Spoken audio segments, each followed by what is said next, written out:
강원도 깊은 산골짜기에 몰아치는 눈보라는 단순한 기상 현상이 아니라 마치 살아있는 괴물처럼 으르렁거리고 있었으며 검은색 SUV 한 대가 그 하얀 지옥을 뚫고 위태롭게 전진하고 있었다. 707 특수임무단 소속 강지우 소령은 핸들을 꽉 쥔 채 앞이 거의 보이지 않는 윈드실드 너머를 응시하고 있었는데 영하 20도로 떨어진 혹한의 기온 때문에 히터가 최대로 돌아가고 있음에도 차 안의 공기는 서늘하기만 했다. 그녀가 오늘 이곳 제구 신병교육대에 예고 없이 방문한 것은 단순한 시찰 목적이었으나 산맥을 넘어올수록 본능적인 불안감이 그녀의 등골을 타고 차갑게 기어 올라오고 있었다.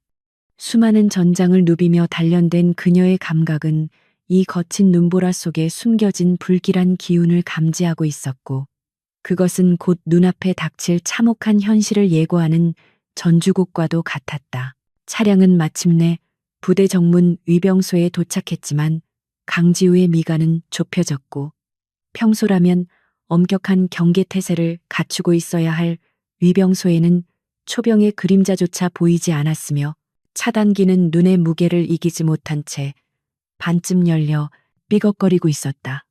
대한민국 육군에서 가장 규율이 엄격해야 할 훈련소가 이런 상태라는 것은 지휘 체계가 완전히 무너졌거나 아니면 내부에 심각한 사태가 발생했다는 명백한 증거였기에 그녀는 즉시 허리춤에 찬 글록 권총의 위치를 확인했다.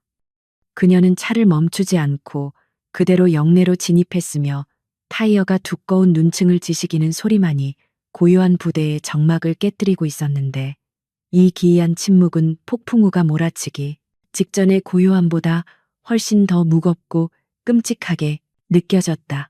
연병장으로 향하는 길목을 돌아서자마자 강지우가 목격한 광경은 그녀의 심장을 덜컥 내려앉게 만들기에 충분했는데 자동차 헤드라이트가 비춘 곳에는 수백 개의 둥근 형체들이 눈밭 위에 널브러져 있었기 때문이다.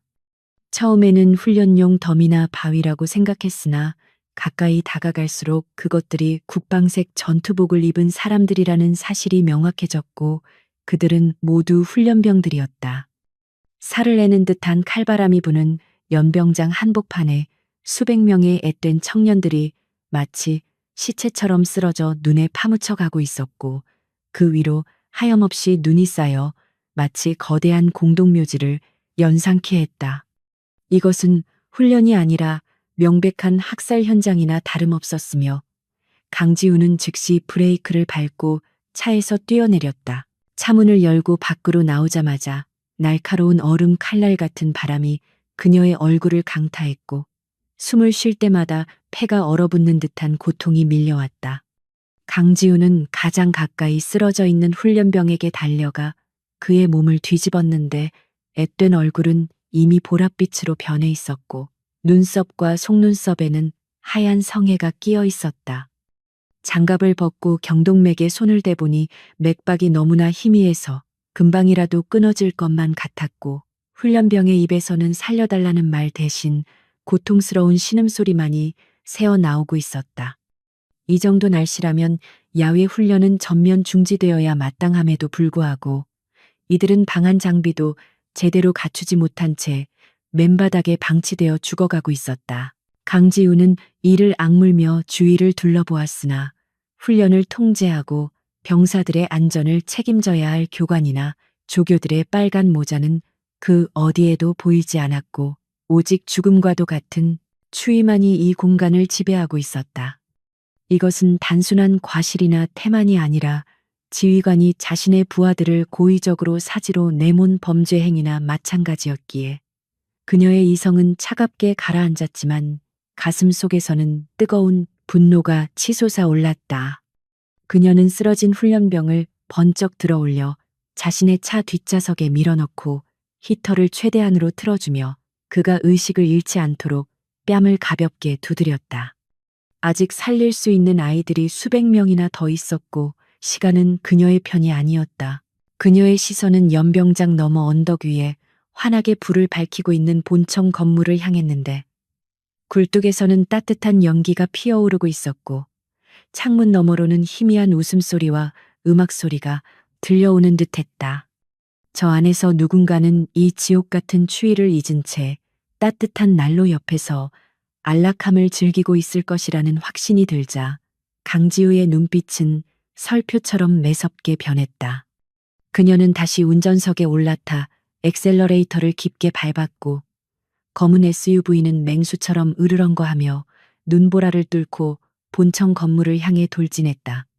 오늘 밤 이 부대에서 가장 권력 있는 자들은 자신들이 저지른 짓에 대해 뼈저리게 후회하게 될 것이며 707 특수임무단의 여성 지휘관이 얼마나 무서운 존재인지 똑똑히 알게 될 것이다. 지휘통제실 안쪽 깊숙이 자리 잡은 대회의실은 밖의 지옥 같은 날씨와는 전혀 딴판인 별천지였는데 벽난로에서는 참나무 장작이 타닥거리며 붉은 불꽃을 피워 올리고 있었고 실내 온도는 훈훈하다 못해 더울 지경이었다. 중앙에 놓인 커다란 원목 테이블 위에는 윤기가 흐르는 최고급 한우구이와 각종 산해진미가 가득 차려져 있었으며 값비싼 양주병들이 줄지어 늘어서 있어 이곳이 군부대인지 고급 룸살롱인지 분간하기 힘들 정도였다. 최대령은 벌글에 달아오른 얼굴로 부하 장교들이 따라주는 술잔을 비우며 호탕하게 웃고 있었고 창밖에서 죽어가는 병사들의 신음소리는 두꺼운 방음벽과 이중창에 가로막혀 이곳까지 닿지 못하고 있었다. 최대령의 좌우에는 주요 참모들이 배석하여 아첨 섞인 웃음을 흘리며 연신 그의 비위를 맞추고 있었는데 그들은 이미 취기가 올라 이성의 끈을 놓은 지 오래였다. 작전 참모는 창밖을 가리키며 눈이 많이 와서 내일 제설 작업이 힘들겠다는 한가한 농담을 던졌고 이에 다른 장교들은 낄낄거리며 맞장구를 쳤지만 정작 연병장에 방치된 신병들의 생사에 대해서는 아무도 입을 열지 않았다. 그들에게 있어 병사들이란 그저 자신들의 진급과 실적을 위해 존재하는 소모품에 불과했으며 오늘 밤의 유흥을 방해하는 귀찮은 존재일 뿐이라는 잔인한 인식이 그들의 뇌리에 깊게 박혀 있었다. 바로 그때 견고하게 닫혀있던 회의실의 육중한 참나무 문이 쾅하는 굉음과 함께 거칠게 열리며 매서운 눈보라가 실내로 들이닥쳤고 따뜻한 공기가 순식간에 차갑게 식어버렸다. 술잔을 부딪히며 건배사를 외치려던 장교들의 동작이 일제히 멈췄고 시끄러웠던 음악 소리와 웃음소리가 뚝 끊기며 회의실 안에는 무거운 정적만이 감돌았다. 문 입구에는 머리부터 발끝까지 하얀 눈을 뒤집어 쓴 강지우가 서 있었는데 그녀의 어깨 너머로 휘몰아치는 눈보라는 마치 지옥에서 온 사신의 검은 망토처럼 너울거리고 있었으며 그녀의 눈빛은 벽난로의 불길보다 더 뜨겁게 타오르고 있었다. 강지우는 진흙과 눈이 뒤엉킨 전투화로 붉은 카펫을 짓밟으며 뚜벅뚜벅 걸어 들어왔고 그녀의 발걸음 소리 하나하나가 술에 취한 장교들의 고막을 날카롭게 긁어댔다. 그녀의 군복은 젖어서 무겁게 축 늘어져 있었지만 꼿꼿하게 펴진 허리와 당당한 체구에서 뿜어져 나오는 위압감은 실내의 공기를 압도하고도 남음이 있었다. 그녀는 테이블 위에 놓인 먹다 남은 음식들과 빈 술병들을 싸늘한 시선으로 훑어보았는데 밖에서는 아이들이 얼어 죽어가고 있는데 지휘관이라는 자들이 이곳에서 벌이고 있는 추악한 행태를 두 눈으로 직접 확인하자 참을 수 없는 혐오감이 밀려왔다. 최대령은 불청객의 등장에 불쾌한 기색을 감추지 않으며 미간을 찌푸렸고 술에 취해 흐릿한 눈으로 강지우를 위아래로 훑어보다가 그녀가 여군이라는 사실을 확인하고는 비릿한 조소를 입가에 띄웠다. 그는 자신이 이 부대의 왕이라도 되는 양 거만하게 등받이에 몸을 기대며 감히 누가 자신의 신성한 연회장에 허락도 없이 들어왔느냐고 고함을 질렀다.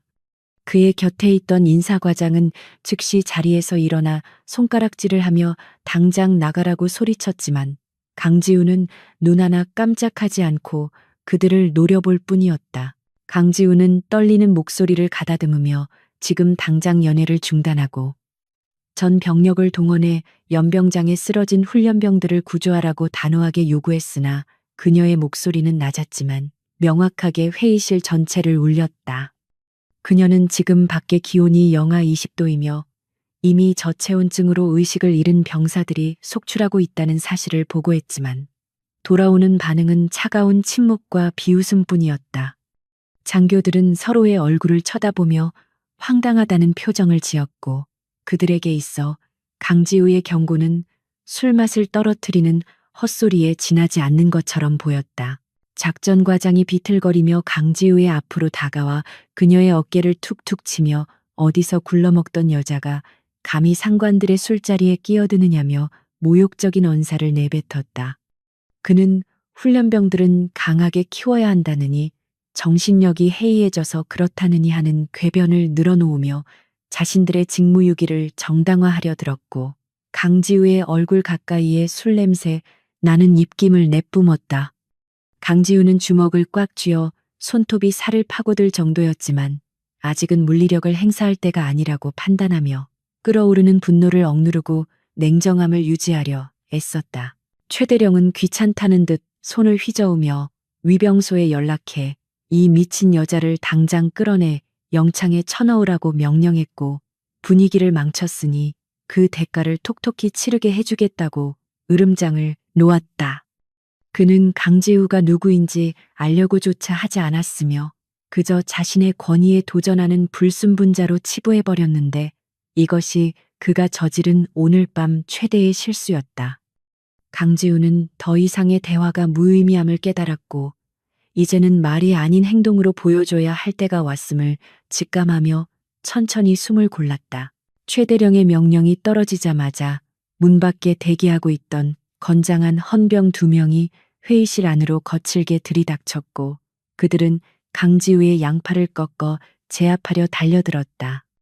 일반적인 군인이라면 위축되었을 상황이었지만 707 특수임무단에서 인간 흉기들을 상대해온 강지우에게 이들의 움직임은 슬로우 모션처럼 느리고 허술하게만 보일 뿐이었다. 그녀는 눈 하나 깜짝하지 않고 자신을 향해 뻗어오는 헌병의 손목을 부드럽게 낚아챘으며 순식간에 관절을 비틀어 중심을 무너뜨리는 기민한 동작을 취했다. 억소리도 지르지 못한 채 첫 번째 헌병이 바닥에 나뒹굴자 나머지 한 명이 당황하며 허리춤에 진압봉을 빼들었지만 강지우는 이미 그의 품 안으로 파고든 상태였다. 그녀의 단단한 팔꿈치가 정확하게 상대의 명치를 가격했고 묵직한 타격음과 함께 거구의 헌병이 고통스러운 신음을 토하며 무릎을 꿇고 말았다. 단 3초 만에 벌어진 일방적인 제압극에 회의실 안의 공기는 순식간에 얼어붙었고 술에 취해 비틀거리던 장교들의 눈은 믿을 수 없다는 듯 크게 떠지며 입을 다물지 못했다. 강지우는 흐트러진 옷매무새를 가볍게 정돈하며 품 안에서 검은색 가죽 지갑을 꺼내 테이블 위로 미끄러뜨리듯 던졌고 그것은 정확하게 최대령의 앞에 놓인 와인잔을 쓰러뜨리며 멈춰섰다. 쏟아진 붉은 와인이 하얀 테이블볼을 적시며 핏빛처럼 퍼져나가는 가운데 펼쳐진 신분증에는 대한민국 육군 특수전사령부 제707 특수임무단 소령 강지우라는 글자가 선명하게 박혀 있었다. 국방부 장관 직속 부대이자 대테러 작전의 최선봉에 서는 부대의 현장 지휘관이 바로 눈앞에 서 있다는 사실은 좌중을 압도하기에 충분했다. 방금 전까지 그녀를 조롱하던 작전과장의 얼굴은 사색이 되어 떨리기 시작했고 술기운이 확 달아나는 것을 느끼며 자신도 모르게 뒷걸음질 쳤다.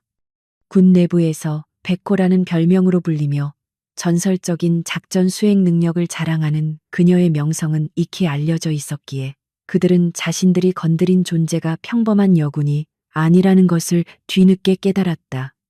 그녀가 예고도 없이 이곳에 있다는 것은 단순한 방문이 아니라 상급 부대의 비밀 감찰이나 특수 임무를 수행 중일 가능성이 높다는 의미였으므로 그들의 등줄기에는 식은땀이 흐르기 시작했다.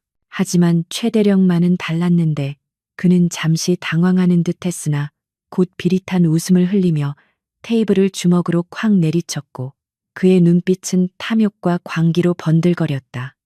그는 강지우의 신분증을 바닥으로 내동댕이 치며 설령 특전사 사령관이 왔다고 해도 내 부대에서는 내가 법이고 곧 신이라고 고래고래 소리를 질렀다.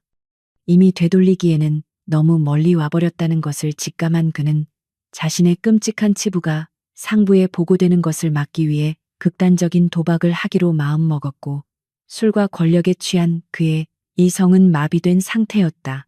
최대령은 떨고 있는 부하들을 향해 저 여자가 신분을 위조하여 부대 기밀을 탈취하려 침입한 간첩이거나 무장 탈영병일 것이라고 억지 주장을 펼치기 시작했다.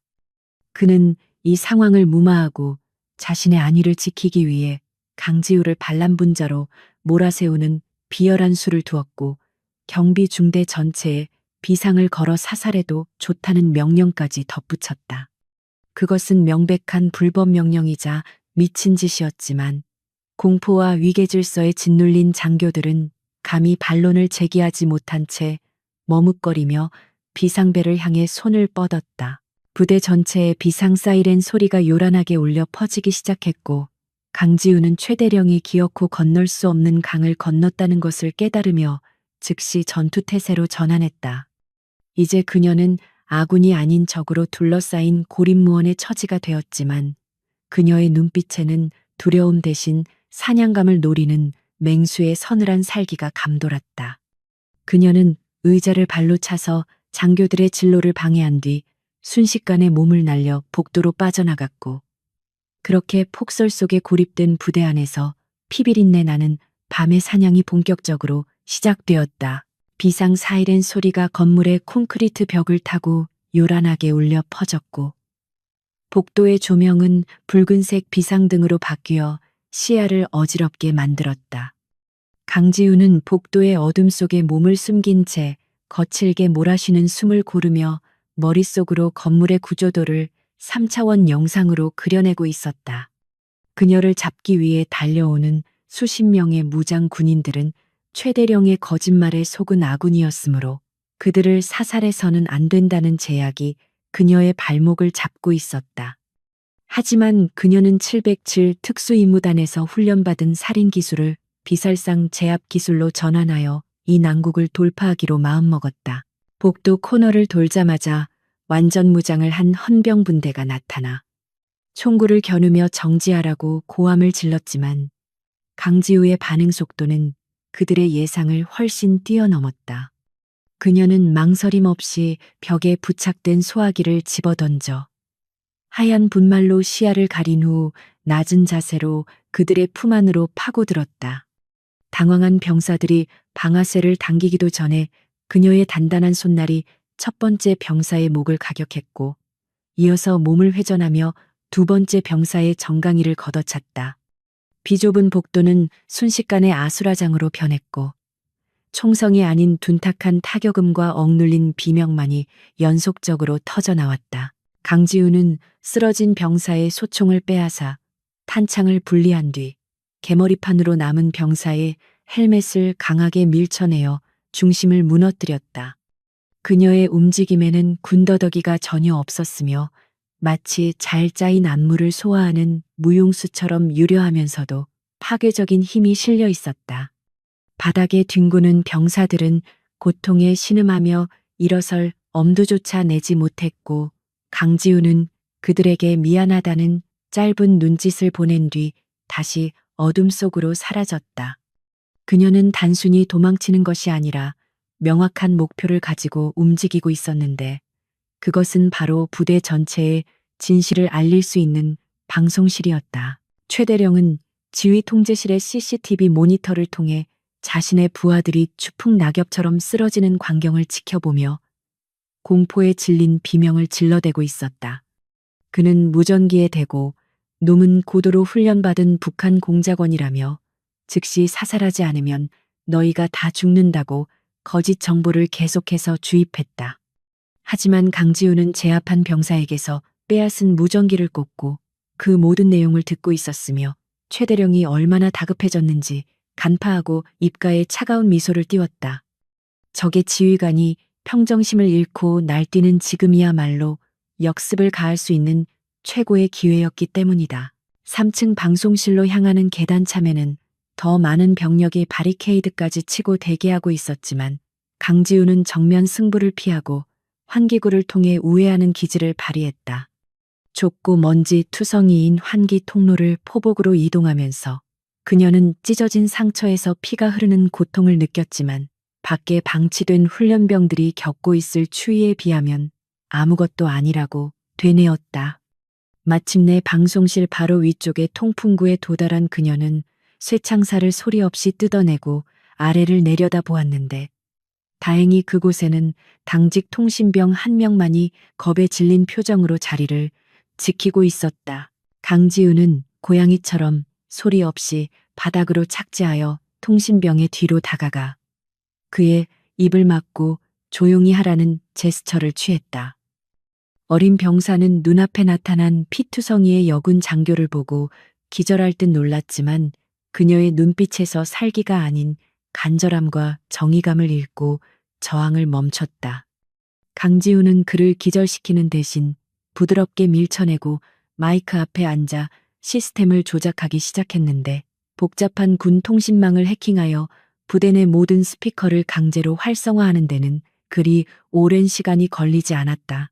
굳게 잠긴 방송실 문 밖에서는 뒤늦게 그녀의 위치를 파악한 헌병들이 문을 부수려고 쾅쾅거리며 도끼질을 해대기 시작했다. 두꺼운 철문이 찌그러지며 요란한 소리를 냈지만 강지우는 전혀 동요하지 않고 마이크에 전원 스위치를 올렸다. 빨간색 건에이아이 불이 들어오는 순간 그녀는 깊은 숨을 들이마시며 자신의 목소리가 이 거센 눈보라를 뚫고 전 부대원의 양심을 깨우기를 기도했다. 이제 그녀의 입에서 나오는 말 한마디 한마디가 최대령의 견고한 성벽을 무너뜨릴 가장 강력한 무기가 될 것이었다. 지지직거리는 마이크의 하울링 소리가 스피커를 찢을 듯이 울려 퍼지자 부대 내의 모든 소음이 일순간에 잠잠해졌고 강지우는 침착하지만 단호한 목소리로 입을 열었다. 그녀는 자신의 소속과 계급을 명확히 밝힌 뒤 지금 이 방송을 듣고 있는 모든 장병들에게 자신이 목격한 참상을 가감없이 전달하기 시작했다. 밖에서는 도끼로 문을 내려찍는 굉음이 끊임없이 들려오고 있었지만 그녀는 눈 하나 깜짝하지 않고 마이크를 두 손으로 움켜쥐었으며 그녀의 목소리에는 그 어떤 무기보다 강력한 진실의 힘이 실려 있었다. 이것은 단순한 공지가 아니라 죽어가는 생명을 살리기 위한 절박한 호소이자 부패한 권력에 대항하는 선전포고와도 같았다. 강지우는 창밖의 연병장을 가리키며 지금 이 순간에도 여러분의 후임들이 영하 20도의 혹한 속에서 아무런 보호장비 없이 얼어 죽어가고 있다는 사실을 폭로했다. 그녀는 지휘관들이 따뜻한 난로 옆에서 고급 양주와 고기를 먹으며 파티를 즐기는 동안 병사들의 고통을 철저히 외면했다는 점을 적나라하게 묘사하며 장병들의 죄책감과 분노를 자극했다. 스피커를 통해 흘러나오는 그녀의 목소리는 칼바람을 타고 눈 덮인 연병장과 따뜻한 내무반 구석구석까지 파고들었으며 그동안 상부의 명령이라는 이유로 침묵하고 있던 병사들의 가슴 속에 뜨거운 불씨를 지폈다. 그녀는 숨을 깊게 들이마신 뒤 최대령의 명령을 전면 거부하고 즉시 모든 병력이 밖으로 나가 신병들을 구조할 것을 강력하게 명령했다. 이것은 명백한 하극상으로 비칠 수 있는 발언이었지만 그녀는 군인의 존재 이유는 국민의 생명을 보호하는 것이며 지금 당장 구해야 할 국민은 바로 연병장에 쓰러져 있는 전우들이라고 역설했다. 그녀의 호소는 계급장 뒤에 숨어있던 인간으로서의 양심을 일깨웠으며 잘못된 명령에 복종하는 것은 충성이 아니라 공범이 되는 길임을 명확히 각인시켰다. 내무반에서 대기하고 있던 조교들과 기관병들은 방송을 듣고 서로의 얼굴을 쳐다보며 동요하기 시작했고 창문 밖으로 보이는 참혹한 광경에 경악을 금치 못했다. 그들은 자신들이 악천후 때문에 대기하는 줄로만 알았지. 신병들이 저런 상태로 방치되어 있을 줄은 상상조차 하지 못했기에 배신감에 치를 떨었다. 누군가가 먼저 관물대에서 모포와 핫팩을 꺼내 들고 뛰쳐나가자 망설이던 병사들이 본물 터지듯 그 뒤를 따랐고 통제 구역을 벗어나지 말라는 당직 사관의 고함 소리는 분노한 병사들의 함성에 묻혀버렸다. 지휘 통제실에서 이 방송을 듣고 있던 최대령은 얼굴이 붉다 못해 검게 죽어 있었고 분노로 인해 손에 쥐고 있던 유리잔을 바닥에 내동댕이쳐 박살을 냈다. 그는 자신의 치부가 전 부대원에게 생중계되었다는 사실에 이성을 잃었고 이제는 단순히 강지우를 체포하는 것이 아니라 그녀를 죽여 입을 막지 않으면 자신의 군 생활뿐만 아니라 인생 자체가 끝장날 것임을 직감했다. 그는 허리춤에서 권총을 꺼내 들고 장전하며 자신을 따르는 부패한 장교들을 이끌고 방송실을 향해 거칠게 발걸음을 옮겼다. 마침내 굳게 닫혀있던 막사문들이 활짝 열리고 수백 명의 병사들이 눈보라를 뚫고 연병장으로 쏟아져 나오는 광경은 실로 장관이었다. 그들은 쓰러진 신병들을 둘러엎고 따뜻한 곳으로 옮기기 시작했으며 헌병들조차 자신들이 지키던 자리를 이탈하여 구조작업에 동참하거나 못 본 척 고개를 돌려버렸다. 강지우의 방송 하나가 최대령이 그토록 견고하게 쌓아 올렸던 공포와 억압의 통제 시스템을 순식간에 무력화시켰고 부대는 이제 지휘관의 명령이 아닌 병사들의 자발적인 의지로 움직이는 거대한 생명체가 되었다. 최대령은 이성을 완전히 상실한 채 방송실 앞을 가로막고 있는 헌병들을 발길질로 쫓아내며 문을 향해 총구를 겨누었다. 그는 안에 있는 강지우가 들으라는 듯이 당장 나오지 않으면 문을 폭파하고 들어가 벌집으로 만들어주겠다고 악을 써댔지만 그의 목소리는 더 이상 위험 있는 지휘관의 것이 아니었다.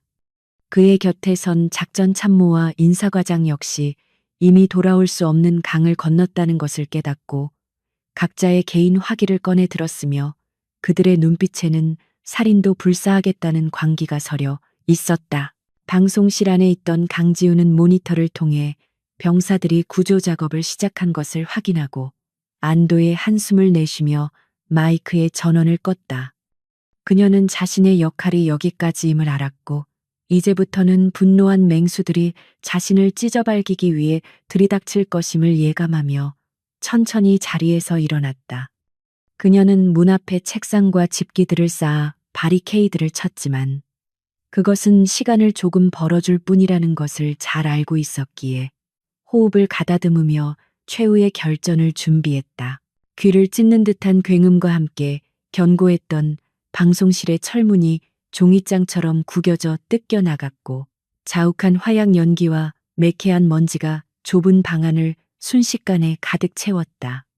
최대령은 이성을 잃은 채 가장 먼저 방 안으로 뛰어들며 권총을 난사하기 시작했고 그의 뒤를 따르던 신복장교들 역시 반쯤 미친 사람처럼 고함을 지르며 허공을 향해 방아쇠를 당겨댔다. 총탄이 빗발치며 방송 장비들이 스파크를 튀기고 유리창이 산산조각나 바닥으로 쏟아졌지만 정작 그들이 그토록 찾아 헤매던 강지우의 모습은 짙은 연기 속에 가려져 보이지 않았다. 좁은 공간에서 울리는 총소리는 고막을 터뜨릴 듯 컸지만 그 소음 속에서도 최대령의 거친 숨소리와 공포에 질린 눈동자는 숨길 수 없었으며 그는 허공에 대고 당장 나오라며 악을 써댔다. 연기가 천천히 소용돌이치며 거치기 시작할 무렵 천장 배관 위에 매달려 있던 검은 그림자가 소리 없이 바닥으로 낙하하여 가장 앞서 있던 작전 참모의 등 뒤를 덮쳤다. 강지우는 마치 사냥감을 낚아채는 맹금류처럼 작전 참모의 목을 단단히 감아 조르며 그를 인간 방패로 삼아 앞으로 내세웠고 당황한 인사과장이 쏜 총탄은 동료의 어깨를 스치며 뒤쪽 벽에 박혔다. 비명을 지를 새도 없이 작전 참모의 팔을 비틀어 관절을 꺾어버린 그녀는 그를 거칠게 밀어내어 인사과장과 부딪히게 만들었고 두 사람은 엉켜서 볼썽사납게 바닥으로 뒹굴었다. 찰나의 순간에 벌어진 정광석화 같은 제압에 최대령은 사색이 되어 뒷걸음질 쳤지만 이미 승패는 결정난 것이나 다름없었다. 바닥에 쓰러진 인사과장은 황급히 허리춤에서 단검을 꺼내들고 일어서려 했지만 강지우의 전투화가 그의 손목을 무자비하게 짓밟아 버렸다. 뼈가 으스러지는 끔찍한 소리와 함께 단검이 힘없이 바닥으로 떨어졌고 강지우는 감정 없는 눈빛으로 그의 턱을 걷어차 기절시켰다. 단 몇 초 만에 자신의 든든한 방패막이었던 부하들이 무력화되자 최대령은 극도의 공포감에 사로잡혀 손을 덜덜 떨며 남은 총알을 강지우를 향해 모두 쏟아부었다. 하지만 그녀는 날렵하게 몸을 숙여 책상 뒤로 피했고 총알들은 애굣은 벽과 집기들만 박살낼 뿐 그녀의 옷자락 하나 스치지 못했다. 마침내 최 대령의 권총에서 철컥거리는 공이치기 소리만이 공허하게 울려 퍼지자 실내에는 무거운 정적이 감돌았고 오직 밖에서 몰아치는 바람 소리만이 들려올 뿐이었다. 탄창이 비었다는 사실을 깨달은 최 대령은 비명을 지르며 빈 총을 집어 던지고 문 쪽으로 도망치려 했지만 강지우가 어느새 그의 앞을 가로막고 서 있었다. 그녀의 눈빛은 한겨울의 눈보라보다 더 차갑게 빛나고 있었고 온몸에서 뿜어져 나오는 위압감은 최대령의 발을 바닥에 얼어붙게 만들기에 충분했다. 그녀는 천천히 그에게 다가가며 당신이 군인으로서 지켜야 할 명예와 의무를 저버린 대가를 치를 시간이라고 나지막하게 속삭였다. 최대령은 궁지에 몰린 쥐처럼 이빨을 드러내며 주머니에 숨겨두었던 예비용 칼을 꺼내 기습적으로 강지우의 복부를 찔러 들어왔다. 일반인이라면 피할 수 없는 거리였지만 707 특수임무단에서 수없이 많은 살상 훈련을 거친 그녀에게 그런 뻔한 공격은 하품이 나올 정도로 느리게 보였다. 강지우는 상체를 살짝 비틀어 칼날을 피함과 동시에 그의 손목을 낚아채 반대 방향으로 꺾어버렸고 끔찍한 파열음과 함께 최대령의 팔이 기이한 각도로 꺾였다. 고통에 찬 비명이 방송실을 가득 메웠지만 그녀는 멈추지 않고 그의 정강이를 걷어차 무릎 꿇게 만든 뒤 멱살을 잡고 들어올렸다. 강지우는 축 늘어진 최대령을 질질 끌고 방송실 밖 복도로 나왔는데 그곳에는 이미 방송을 듣고 달려온 수많은 병사들이 도열해 있었다. 평소라면 대령의 위세에 눌려 고개도 들지 못했을 병사들이었지만 지금 그들은 경멸과 분노가 뒤섞인 눈빛으로 자신들의 지휘관이 처참하게 끌려가는 모습을 지켜보고 있었다. 그 누구도 최대령을 구하려 하거나 강지우를 막아서지 않았으며 오직 무거운 침묵만이 복도를 지배하고 있었다. 최대령은 부하들에게 도와달라고 애원하며 손을 뻗었지만 병사들은 외면하거나 싸늘하게 고개를 돌려버렸고 그것은 그에게 육체적인 고통보다 더 큰 수치심을 안겨주었다. 강지우는 최대령을 짐짝처럼 끌고 1층 로비로 내려갔고 당직 사관과 헌병들이 그 모습을 보고 당황하여 달려왔으나 강지우의 서슬퍼런 눈빛에 기세가 눌려 멈칫거렸다. 그녀는 그들에게 길을 비키라고 짧게 명령했고 그녀의 목소리에 담긴 카리스마는 감히 거역할 수 없는 절대적인 힘을 가지고 있었다. 헌병들은 슬그머니 길을 열어주었고 그녀는 거칠게 저항하는 최대령을 끌고 현관문을 박차고 밖으로 나갔다. 문이 열리자마자 기다렸다는 듯이 매서운 눈보라가 그들의 얼굴을 강타했고 최대령은 뼛속까지 파고드는 추위에 몸을 웅크리며 비명을 질렀다. 강지우는 망설임 없이 최대령을 눈이 수북하게 쌓인 연병장 한복판으로 내던져 버렸는데 그곳은 불과 몇 시간 전까지 죄 없는 훈련병들이 죽어가던 바로 그 자리였다. 따뜻한 실내에서 술과 고기에 취해 있던 그의 몸은 급격한 온도 변화를 견디지 못하고 격렬하게 떨리기 시작했고 입술은 순식간에 파랗게 질려갔다. 그는 눈밭을 기어가며 강지우의 전투화 끝을 붙잡고 제발 살려달라고 다시는 안 그러겠다고 비굴하게 빌었지만 강지우는 그를 내려다보는 시선에 일말의 동정심도 담지 않았다.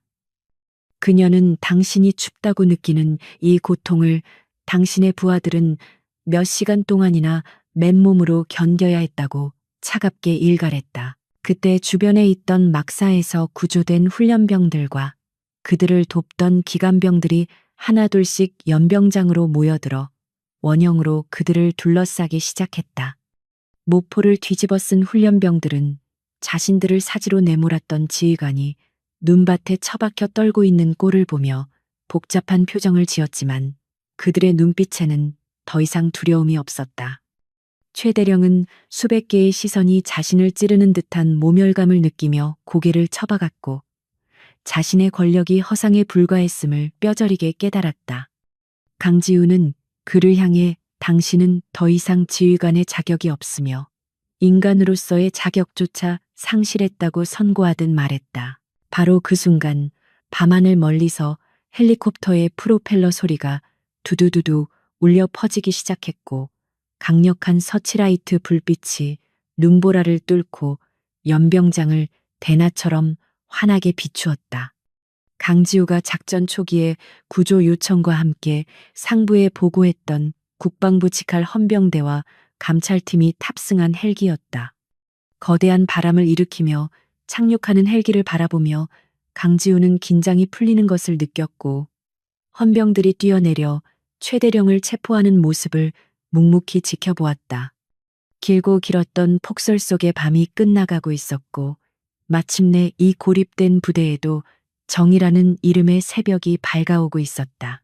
헬리콥터의 거대한 로터가 만들어내는 강력한 하강 기류는 연병장에 쌓여있던 눈을 사방으로 흩뿌리며 마치 하얀 폭풍을 다시 불러일으킨 것만 같은 착각을 불러일으켰다.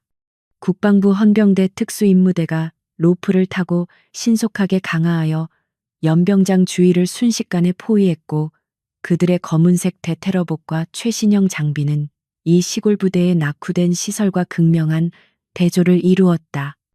곧이어 착륙한 지휘 헬기에서 내린 감찰단장은 엄숙한 표정으로 상황을 주시하며 지팡이를 짚고 천천히 걸어 나왔는데 그의 어깨에 달린 별 2개가 서치라이트 불빛을 받아 번쩍였다.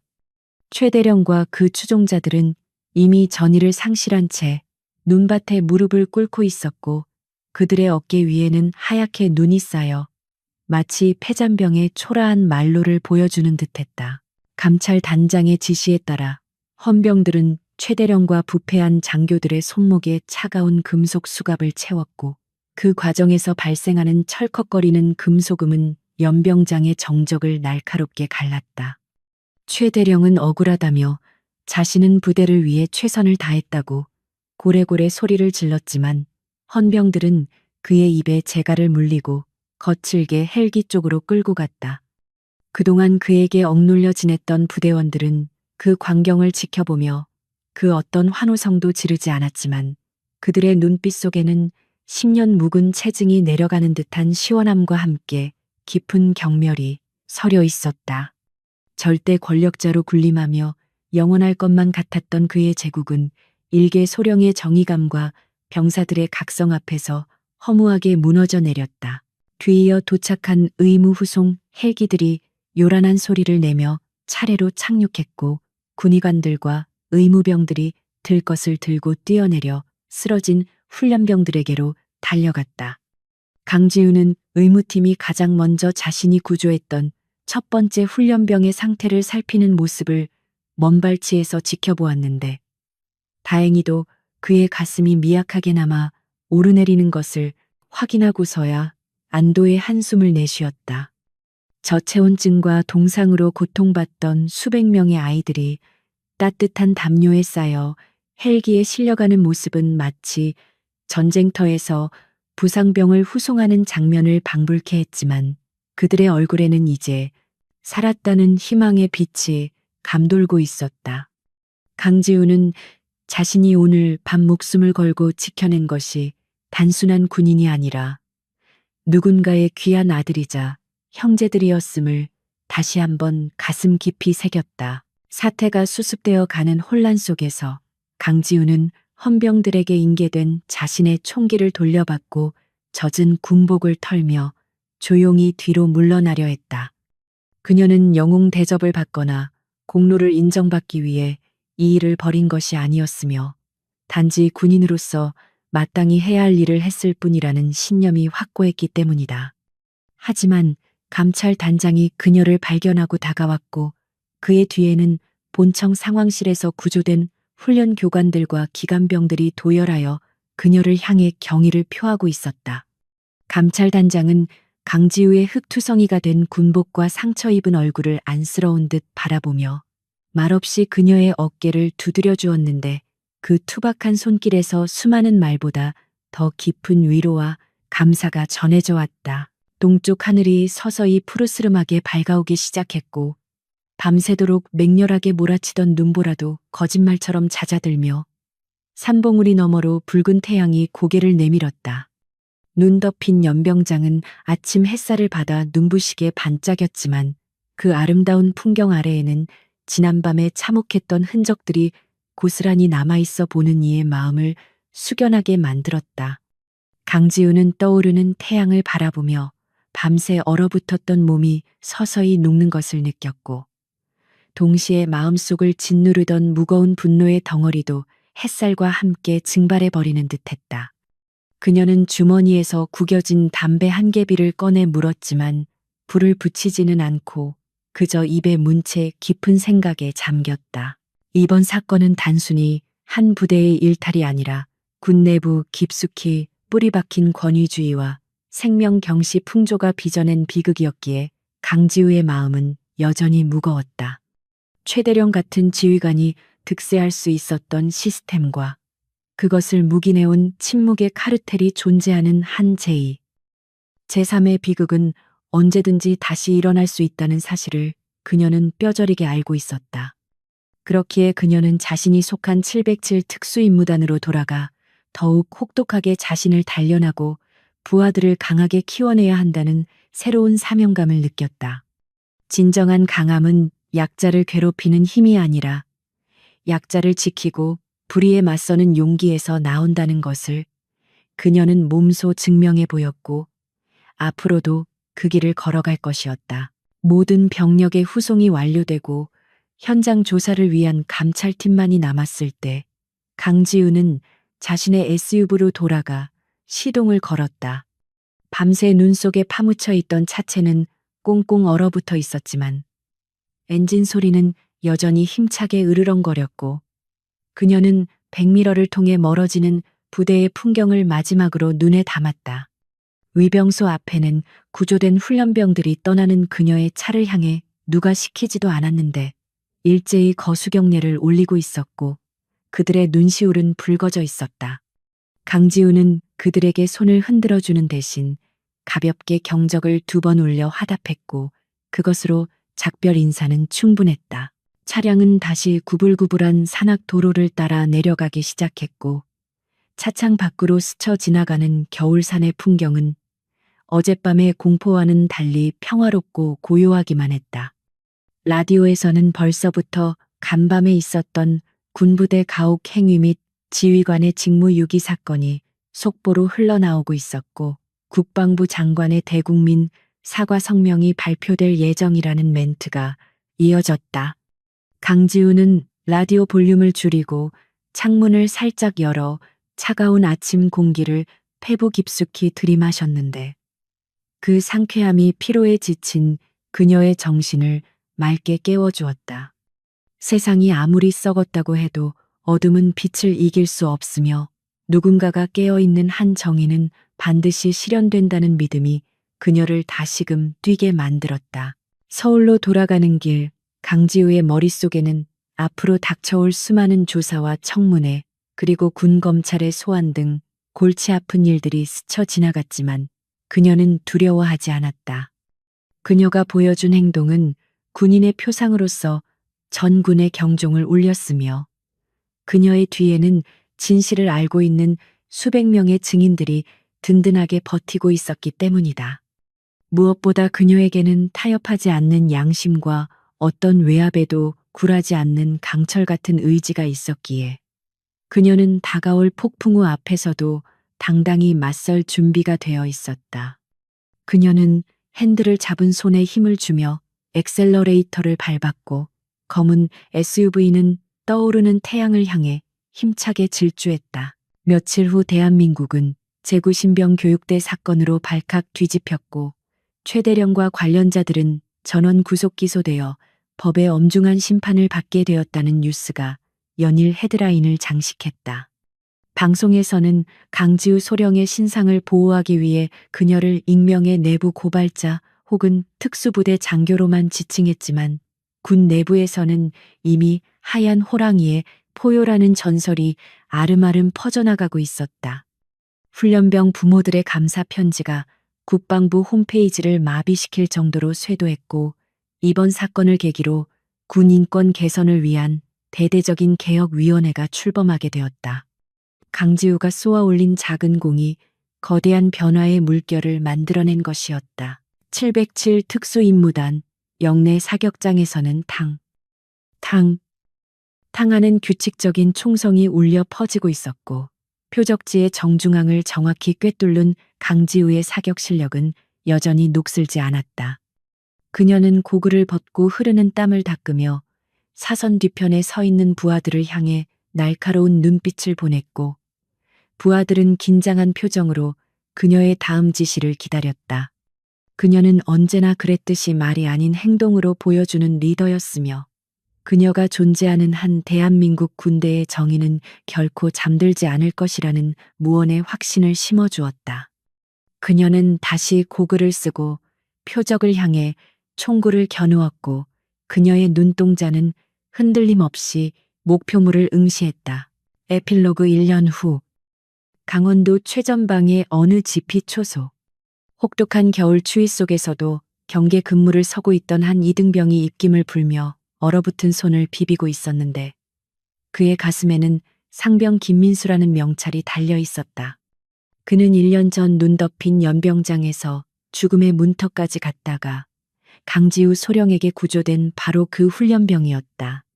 그는 밤하늘에 뜬 별을 바라보며 자신의 생명의 은인이었던 그 강인한 여군 장교를 떠올렸고 그녀가 가르쳐준 대로 자신도 후임들을 지키는 훌륭한 군인이 되겠다고 다짐했다.